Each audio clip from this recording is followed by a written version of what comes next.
ঘোষণা নিয়ে এসেছে যে জামায়াত ইসলামের হলো মওদুদী ইসলাম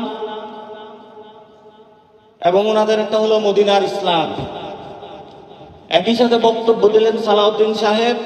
আর মদিনার ইসলামে আপনি দাগাবাজি দুর্নীতি কোথায় থেকে পাইলেন? মদিনার ইসলামে আপনি ফ্যাসিজম কোথায় পাইলেন? মদিনার ইসলামে আপনি হাওয়া ভবন কোথায় থেকে পাইলেন? মদিনার ইসলাম তো একটি শান্তির সমাজ প্রতিষ্ঠা করতে আমাদেরকে শিখিয়েছিল।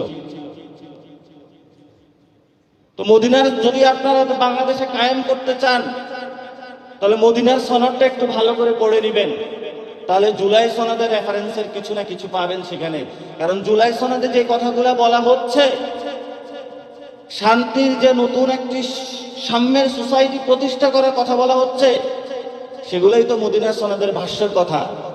তাহলে মদিনার সনদ কি আমাদেরকে দেখাচ্ছেন মদিনার যে জীবন, সেটা কি আমাদেরকে রাজনৈতিকভাবে ওয়াশ করার জন্য, চোখে কিছু ধুলো দেওয়ার জন্য আপনাদের এই বক্তব্য দিচ্ছেন? দীর্ঘদিন ধরে